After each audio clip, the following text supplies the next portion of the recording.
ಮಧುಮೇಹ ಎಂದರೇನು? ಅದರಿಂದ ಉಂಟಾಗುವ ಇತರ ತೊಂದರೆಗಳೇನು? ಅವೆಲ್ಲವುಗಳಿಗೆ ಕರೇಲಾದ ಪ್ರಯೋಜನಗಳು ಯಾವುವು? ಹಾಗಲಕಾಯಿ ಆಹಾರ ಸಾಮ್ರಾಜ್ಯದ ಆರೋಗ್ಯಕರ ತರಕಾರಿಗಳಲ್ಲಿ ಒಂದಾಗಿದೆ. ಇದು ಉತ್ಕರ್ಷಣ ನಿರೋಧಕಗಳು, ಜೀವಸತ್ವಗಳು ಮತ್ತು ಖನಿಜಗಳಿಂದ ಕೂಡಿದೆ. ಇದನ್ನ ತರಕಾರಿ, ಉಪ್ಪಿನಕಾಯಿ ಅಥವಾ ಅಡುಗೆಯಲ್ಲಿ ಬಳಸಲಾಗುತ್ತದೆ. ಕರೇಲಾವನ್ನ ನಿಯಮಿತವಾಗಿ ಸೇವಿಸೋದ್ರಿಂದ ಅನೇಕ ಪ್ರಯೋಜನಗಳಿವೆ. ಕರೇಲಾದಲ್ಲಿ ಕೆಲವು ಆರೋಗ್ಯ ಪ್ರಯೋಜನಗಳನ್ನ ನೋಡೋಣ. ಕರೇಲಾದಲ್ಲಿ ವಿಟಮಿನ್ ಎ ಮತ್ತು ವಿಟಮಿನ್ ಸಿ ಸಮೃದ್ಧವಾಗಿದೆ. ಪೊಟ್ಯಾಷಿಯಂ, ಫೋಲೇಟ್, ಸತು ಮತ್ತು ಕಬ್ಬಿಣದಂತಹ ಖನಿಜಗಳು ಸಹ ಕರೇಲಾದಲ್ಲಿವೆ. ಆಂಟಿ ಆಕ್ಸಿಡೆಂಟ್ಗಳಾದ ಕ್ಯಾಟೇಜಿನ್, ಗ್ಯಾಲಿಕ್ ಆಸಿಡ್, ಎಪಿಕ್ಯಾಟೇಚಿನ್ ಮತ್ತು ಕ್ಲೋರೋಜೆನಿಕ್ ಆಸಿಡ್ ಅನ್ನ ಕರೇಲಾದಿಂದ ಪಡೆಯಲಾಗುತ್ತದೆ. ಇದು ನಮ್ಮನ್ನ ಅನೇಕ ರೋಗಗಳಿಂದ ಮುಕ್ತವಾಗಿಡಲು ಸಹಾಯ ಮಾಡುತ್ತದೆ. ಮಧುಮೇಹಿಗಳಿಗೆ ಕರೇಲಾ ಪ್ರಯೋಜನಗಳು.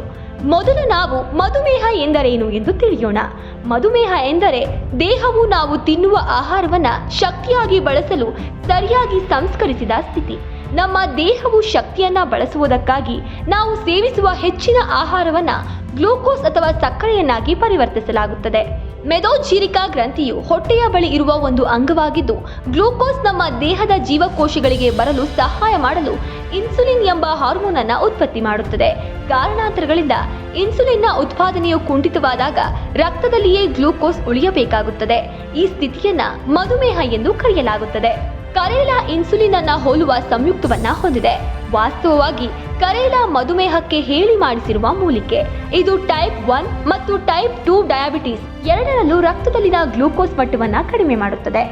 ಕರೇಲಾವನ್ನ ನಿಯಮಿತವಾಗಿ ಸೇವಿಸೋದ್ರಿಂದ ಮಧುಮೇಹ ರೋಗಿಗಳು ತಾವು ಬಳಸುವ ಔಷಧಿಗಳ ಪ್ರಮಾಣವನ್ನ ಕಡಿಮೆ ಮಾಡಬೇಕಾಗುತ್ತದೆ. ಇದು ಅಷ್ಟು ಪರಿಣಾಮಕಾರಿಯಾಗಿದೆ. ಕರೇಲಾ ಚರ್ಮ ಮತ್ತು ಕೂದಲಿಗೆ ಒಳ್ಳೆಯದು. ಮಧುಮೇಹ ಹೊಂದಿದವರು ಚರ್ಮದ ಸೋಂಕನ್ನ ಪಡೆಯುತ್ತಾರೆ. ನೀವು ಚರ್ಮದ ಸೋಂಕನ್ನ ಹೊಂದಿದರೆ ಈ ಕೆಳಗಿನವುಗಳಲ್ಲಿ ಒಂದನ್ನ ಅಥವಾ ಹೆಚ್ಚಿದನ್ನ ನೀವು ಗಮನಿಸಬಹುದು. ಬಿಸಿಯಾದ ಊದಿಕೊಂಡ ಚರ್ಮವು ನೋವಿನಿಂದ ಕೂಡಿರುತ್ತದೆ. ತುರಿಕೆ, ದದ್ದು ಮತ್ತು ಕೆಲವೊಮ್ಮೆ ಸಣ್ಣ ಗುಳ್ಳೆಗಳು, ಒಣನೆತ್ತಿಯ ಚರ್ಮ ಅಥವಾ ಬಿಳಿಯ ಪದರಗಳು ಕಾಣಿಸಿಕೊಳ್ಳುತ್ತವೆ. ಕರೇಲಾದಲ್ಲಿ ಆಂಟಿ ಆಕ್ಸಿಡೆಂಟ್ಗಳು ಮತ್ತು ವಿಟಮಿನ್ ಎ ಮತ್ತು ವಿಟಮಿನ್ ಸಿ ಸಮೃದ್ಧವಾಗಿದೆ. ಇದು ಚರ್ಮಕ್ಕೆ ಒಳ್ಳೆಯದು.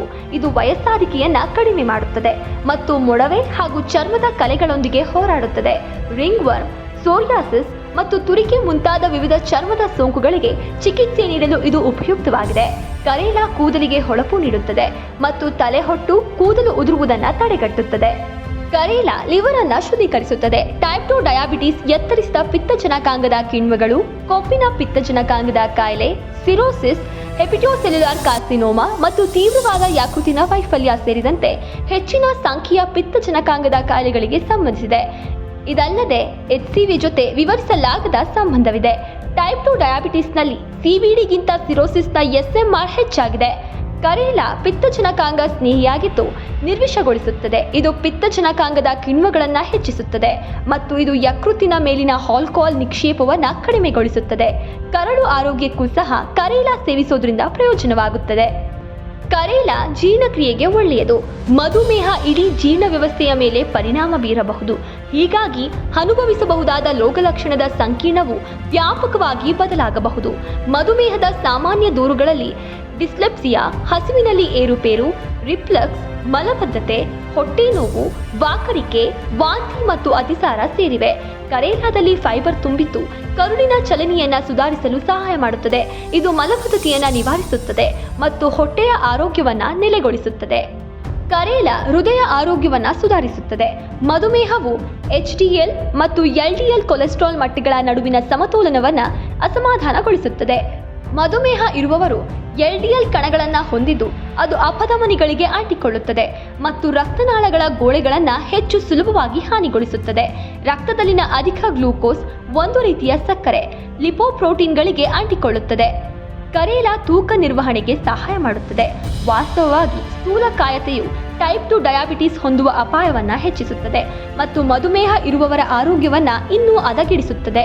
ಇತ್ತೀಚಿನ ಸಂಶೋಧನೆಗಳ ಪ್ರಕಾರ ಬೊಜ್ಜು ಇರುವ ಜನರು ಸಾಮಾನ್ಯರಿಗಿಂತ 80 ಪಟ್ಟು ಹೆಚ್ಚು ಮಧುಮೇಹಕ್ಕೆ ಗುರಿಯಾಗುವ ಸಾಧ್ಯತೆಗಳಿವೆ. ಕರೇಲಾ ಕಡಿಮೆ ಕ್ಯಾಲರಿ ಮತ್ತು ಫೈಬರ್ ಭರಿತವಾಗಿರೋದ್ರಿಂದ ತೂಕ ನಷ್ಟಕ್ಕೆ ಸಹಾಯ ಮಾಡುತ್ತದೆ. ಇದು ದೇಹದಲ್ಲಿನ ಕೊಬ್ಬನ್ನು ಸಂಗ್ರಹಿಸುವ ಅಡಿಪೋಸ್ ಕೋಶಗಳ ರಚನೆ ಮತ್ತು ಬೆಳವಣಿಗೆಯನ್ನು ನಿಲ್ಲಿಸುತ್ತದೆ.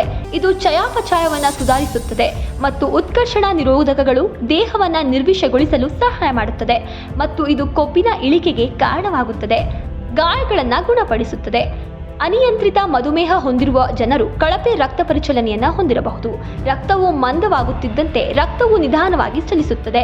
ಇದರಿಂದಾಗಿ ದೇಹವು ಪೋಷಕಾಂಶಗಳನ್ನು ಗಾಯಗಳಿಗೆ ತಲುಪಿಸಲಾಗುವುದಿಲ್ಲ. ಪರಿಣಾಮವಾಗಿ ಗಾಯಗಳು ನಿಧಾನವಾಗಿ ಗುಣವಾಗುತ್ತವೆ ಅಥವಾ ಗುಣವಾಗದೇ ಇರಬಹುದು. ರಕ್ತ ಶುದ್ಧೀಕರಣ ಸಂಸ್ಕರಿಸಿದ ಅಧಿಕ ರಕ್ತದ ಸಕ್ಕರೆ ಗ್ಲೂಕೋಟಾಕ್ಸಿಸಿಟಿ ಎಂಬ ಸ್ಥಿತಿಗೆ ಕಾರಣವಾಗಬಹುದು. ಇದು ಹಾನಿಗೊಳಗಾದ ಬೀಟಾ ಕೋಶಗಳಿಂದ ಉಂಟಾಗುತ್ತದೆ. ಬೀಟಾ ಕೋಶಗಳು ನಿಮ್ಮ ದೇಹಕ್ಕೆ ಇನ್ಸುಲಿನ್ ಎಂಬ ಹಾರ್ಮೋನ್ ರಚಿಸಲು ಮತ್ತು ಬಿಡುಗಡೆ ಮಾಡಲು ಸಹಾಯ ಮಾಡುತ್ತದೆ. ಇನ್ಸುಲಿನ್ ನಿಮ್ಮ ರಕ್ತದಿಂದ ಸಕ್ಕರೆಯನ್ನು ಎಳೆಯುತ್ತದೆ, ಆದ್ದರಿಂದ ನಿಮ್ಮ ಜೀವಕೋಶಗಳು ಅದನ್ನು ಶಕ್ತಿಯಾಗಿ ಬಳಸಬಹುದು. ಕರೇಲಾ ದೇಹವನ್ನು ಶಕ್ತಿಯುತಗೊಳಿಸುತ್ತದೆ. ಆಯಾಸವು ಮಧುಮೇಹದ ಸಾಮಾನ್ಯ ಲಕ್ಷಣವಾಗಿದೆ ಮತ್ತು ಇದು ಅಧಿಕ ರಕ್ತದಲ್ಲಿನ ಸಕ್ಕರೆ ಮಟ್ಟಗಳು ಮತ್ತು ಇತರ ರೋಗ ಲಕ್ಷಣಗಳಿಗೆ ಕಾರಣವಾಗುತ್ತದೆ. ಕೆಲವು ಜೀವನ ಶೈಲಿಯ ಬದಲಾವಣೆಗಳು ವ್ಯಕ್ತಿಯು ಮಧುಮೇಹ ಆಯಾಸವನ್ನು ನಿರ್ವಹಿಸಲು ಸಹಾಯ ಮಾಡುತ್ತದೆ. ಆಯಾಸ ಮತ್ತು ದಣಿವು ಒಂದೇ ಅಲ್ಲ. ಒಬ್ಬ ವ್ಯಕ್ತಿಯು ದಣಿದಿದ್ದಾಗ ಅವರು ಸಾಮಾನ್ಯವಾಗಿ ವಿಶ್ರಾಂತಿ ಪಡೆದ ನಂತರ ಉತ್ತಮವಾಗುತ್ತಾರೆ. ಕರೇಲಾವನ್ನು ನಿಯಮಿತವಾಗಿ ಸೇವಿಸಿದ ನಂತರ ದೇಹದ ತ್ರಾಣ ಮತ್ತು ಶಕ್ತಿಯ ಮಟ್ಟಗಳು ಗಮನಾರ್ಹ ಸುಧಾರಣೆಯನ್ನು ತೋರಿಸುತ್ತವೆ. ಇದು ನಿದ್ರೆಯ ಗುಣಮಟ್ಟವನ್ನು ಸುಧಾರಿಸಲು ಸಹಾಯ ಮಾಡುತ್ತದೆ ಮತ್ತು ನಿದ್ರಾಹೀನತೆಯಂತಹ ನಿದ್ರೆಯ ಸಮಸ್ಯೆಗಳನ್ನು ಕಡಿಮೆ ಮಾಡುತ್ತದೆ. ಕಣ್ಣುಗಳಿಗೆ ಪ್ರಯೋಜನಗಳು. ಮಧುಮೇಹ ರೋಗಿಗಳಲ್ಲಿ ದೃಷ್ಟಿಹೀನತೆಗೆ ಕಣ್ಣಿನ ಪೊರೆ ಒಂದು ಪ್ರಮುಖ ಕಾರಣವೆಂದು ಪರಿಗಣಿಸಲಾಗಿದೆ, ಏಕೆಂದರೆ ಮಧುಮೇಹ ರೋಗಿಗಳಲ್ಲಿ ಕಣ್ಣಿನ ಪೊರೆಯ ಸಂಭವ ಮತ್ತು ಪ್ರಗತಿಯು ಹೆಚ್ಚಾಗುತ್ತದೆ. ಕರೇಲಾದಲ್ಲಿ ವಿಟಮಿನ್ ಎ ಸಮೃದ್ಧವಾಗಿದೆ ಮತ್ತು ಕಣ್ಣಿನ ಪೊರೆಯನ್ನು ತಡೆಯುತ್ತದೆ ಮತ್ತು ದೃಷ್ಟಿಯನ್ನು ಬಲಪಡಿಸುತ್ತದೆ. ಇದು ಡಾರ್ಕ್ ವಲಯಗಳನ್ನು ಸಹ ಹಗುರಗೊಳಿಸುತ್ತದೆ. ಮಧುಮೇಹ ಮತ್ತು ಅದರ ಎಲ್ಲಾ ಸಂಬಂಧಿತ ಸಮಸ್ಯೆಗಳಿಗೆ ಕಾರ್ವೆಲ್ಹಾ ಕ್ಯಾಪ್ಸೂಲ್ ಒಂದು ಪರಿಪೂರ್ಣ ಆಯ್ಕೆಯಾಗಿದೆ. ಇದರಲ್ಲಿ ಹಾಗಲಕಾಯಿನ ಸಾರದೊಂದಿಗೆ ಕರ್ಕ್ಯುಮಿನ್ ಮತ್ತು ಬಯೋಪೆರಿನ್ ಇತರ ಮೂಲಿಕೆಗಳು ಇರುವುದರಿಂದ ಔಷಧಿಯು ವೇಗವಾಗಿ ಮತ್ತು ಪರಿಣಾಮಕಾರಿ ಕೆಲಸ ಮಾಡಲು ಸಹಾಯಕವಾಗಿದೆ. ಕಾರ್ವೆಲ್ಹಾ ಕ್ಯಾಪ್ಸೂಲ್ಸ್ ಪ್ರತಿದಿನ ತಪ್ಪದೆ ನಿಯಮಿತವಾಗಿ ನಿಗದಿತ ಪ್ರಮಾಣದಲ್ಲಿ ಬಳಸಿದಾಗ ಉತ್ತಮ ಮಧುಮೇಹವನ್ನು ನಿರ್ವಹಣೆ ಮಾಡಬಹುದು. ಇದು 100% ಸುರಕ್ಷಿತವಾಗಿದೆ. ನಿಮಗೆ ಮಧುಮೇಹ ಇದ್ದರೆ ನಿಮ್ಮ ನಿಗದಿತ ಔಷಧಿಗಳ ಜೊತೆಗೆ ಕರೇಲಾ ಕ್ಯಾಪ್ಸೂಲ್ ಅನ್ನು ಬಳಸಬಹುದು, ಏಕೆಂದರೆ ಕರೇಲಾ ಕ್ಯಾಪ್ಸೂಲ್ಸ್ ಆರೋಗ್ಯವಂತರು ಸಹ ಮುನ್ನೆಚ್ಚರಿಕಾ ಕ್ರಮವಾಗಿ ಬಳಸಬಹುದಾದಷ್ಟು ಸುರಕ್ಷಿತ. ನೀವು ಕಾರ್ವೆಲ್ಹಾ ಕ್ಯಾಪ್ಸೂಲ್ಸ್ಗಳನ್ನು ಪ್ರಯತ್ನಿಸಲು ಬಯಸಿದರೆ ದಯವಿಟ್ಟು ಪ್ರತಿದಿನ ನಿಮ್ಮ ಬೆಳಗಿನ ಉಪಹಾರಕ್ಕೆ ಮೊದಲು 1 ಕ್ಯಾಪ್ಸೂಲ್, ನಿಮ್ಮ ಮಧ್ಯಾಹ್ನದ ಊಟಕ್ಕೆ ಮೊದಲು 1 ಕ್ಯಾಪ್ಸೂಲ್ ಮತ್ತು ನಿಮ್ಮ ರಾತ್ರಿ ಊಟಕ್ಕೂ ಮೊದಲು 1 ಕ್ಯಾಪ್ಸೂಲ್ ತೆಗೆದುಕೊಳ್ಳಿ. ಈ ಉಪಯುಕ್ತ ಮಾಹಿತಿಯನ್ನು ನಿಮ್ಮ ಸ್ನೇಹಿತರಿಗೆ ಶೇರ್ ಮಾಡಿ. ನಿಮ್ಮ ಒಂದು ಶೇರ್ ಈ ಸಮಸ್ಯೆಯಿಂದ ಬಳಲುತ್ತಿರುವವರಿಗೆ ಸಹಾಯ ಮಾಡುತ್ತದೆ. ಇತರ ನಿಮ್ಮ ಹತ್ತಿರದ ಶಾಖೆಗಳಿಗೆ ಭೇಟಿ ಮಾಡಲು ಡಿಸ್ಕ್ರಿಪ್ಷನ್ನಲ್ಲಿ ಫೋನ್ ನಂಬರ್ಗಳಿದ್ದು ಅಪಾಯಿಂಟ್ಮೆಂಟ್ ತೆಗೆದುಕೊಳ್ಳಲು ಕಾಲ್ ಮಾಡಿ. ನೇರ ಭೇಟಿ ಮಾಡಲು ಹಾಗೂ ಸಂಪೂರ್ಣ ಆರೋಗ್ಯವನ್ನ ಪಡೆಯಿರಿ. ಆರೋಗ್ಯವಂತ ಸಮಾಜ ನಿರ್ಮಾಣವೇ ನಮ್ಮ ಧ್ಯೇಯ.